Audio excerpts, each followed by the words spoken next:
দেখি দেখি বেডরুম ইয়া করেন দেখি। এই যে দেখছেন, এই যে দেখছেন আমার মতো এই কাজটা জিনের দ্বারাই হতে পারে, জিনই করছে এই কাজটা। আটকারি বলে জিন তাড়ানোর জন্য এটা করা লাগে। একজন বাবা তার অসুস্থ মেয়েকে সুস্থ করার আশায় নিয়ে আসেন কবিরাজের কাছে, কিন্তু তিনি জানতেন না এই সিদ্ধান্তই হয়ে উঠবে তার জীবনের সবচেয়ে বড় ভুল। চিকিৎসার নামে এক ভয়ঙ্কর ফাঁদ পেতে বসেছিলেন এক ভণ্ড কবিরাজ। জিন তাড়ানোর অজুহাতে এক শিক্ষার্থীর জীবনে নেমে এলো ভয়ঙ্কর অন্ধকার। ন্যাক্কারজনক এমন ঘটনা ঘটে বগুড়া শহরে।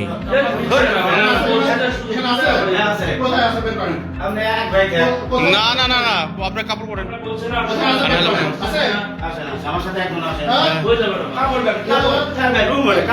দেখি দেখি বেডরুম ইয়া করেন দেখি।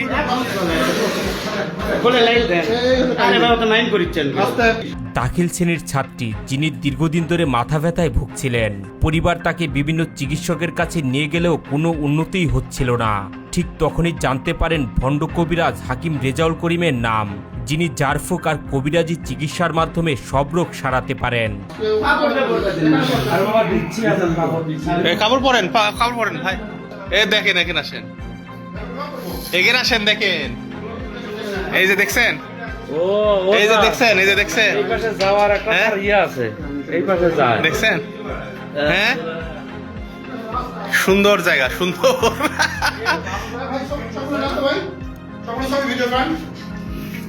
সবটা নিতে হবে।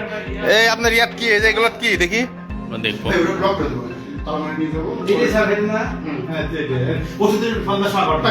থাক ওটা দরকার নাই। সিসি ক্যামেরা ওটা।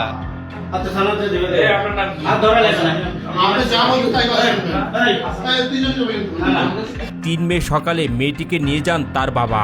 সেখানে দেখার পর কবিরাজ জানান মেয়েটি জিনে আক্রান্ত এবং তাকে সুস্থ করতে হলে বিশেষ ঝাড়ফুঁক করতে হবে। এরপরে মেয়েটিকে একটি আলাদা রুমে নিয়ে যান, দরজা দেন বন্ধ করে। পরিবারের সবাইকে বাইরে যেতে বলেন। ঠিক সেখান থেকেই শুরু হয় এক ভয়ঙ্কর অধ্যায়। চিকিৎসার নামে মেয়েটির উপর চালানো হয় অমানসিক নির্যাতন। 4/5/2026 তারিখ মোহাম্মদ আলী নামে একজন ব্যক্তি থানায় এসে অভিযোগ করেন যে তাহার নাবালিকা মেয়ে মাথা যন্ত্রণায় দীর্ঘদিন ভুগছিল। গত 3/5/2026 তারিখ সে নামাজ গড়ে হাকিম রেজাউল করিমের কাছে একজনের মাধ্যমে খবর পেয়ে নিয়ে আসে মাথা যন্ত্রণার জন্য চিকিৎসার জন্য নিয়ে আসার পরে হাকিম রেজাউল করিম তার বাপ মা সবাইকে ওখান থেকে চলে যেতে বলেন। সে একটা ঘরের ভিতর আটকারি বলে জিন তাড়ানোর জন্য এটা করা লাগবে। কিছুক্ষণ পরে মেয়েটা বের হয়ে আসে, কান্নাকাটি করে যায়, সে ধর্ষিত হয়েছে। বিকেলে আবারও 16,500 টাকা নিয়ে আসতে বলা হয় পরিবারকে। পরিবার আবারও বিশ্বাস করে যায়, আর এই সুযোগেই দ্বিতীয়বারও একই ঘটনার শিকার হয় মেয়েটি। শেষ পর্যন্ত মেয়েটি সাহস করে সবকিছুই জানায় তার পরিবারকে। পরিবার আর দেরি না করে আইনের আশ্রয় নেয়। পুলিশ দ্রুত ব্যবস্থা নেয় এবং গ্রেপ্তার করে এই ভণ্ড কবিরাজকে। মানে আপনার মতে এই কাজটা জিনের দ্বারাই হতে পারে? হ্যাঁ, আমার মতো এই কাজটা জিনের দ্বারাই হতে পারে, জিনই করছে এই কাজটা। একটা মেয়েকে যদি ধ্বংসন করে, সেই মেয়ে আবার একাই থানাতে আসবে, তাই তো চিঠে পড়ে যাবে। তাই আমার বোনটা, আমরা জানি না, আমি যার শালি, আমার বোন, তার ওয়াইফ এতদিন আমার সংসার করতেছে, তাই তো জানবে যে তার হাজবেন্ড কেমন। আর হলে যে এতটা কি মানে কেউ কারো ভালো দেখতে চায় না, বুঝতে পারছেন ভাইয়া। আর ওনার কেরিয়ার নষ্ট করার জন্য ওনার এগুলা মিথ্যা অপবাদ দিছে। এদিকে এই ভণ্ড কবিরাজের স্বজনরা দাবি করেন কবিরাজ সম্পূর্ণ নির্দোষ।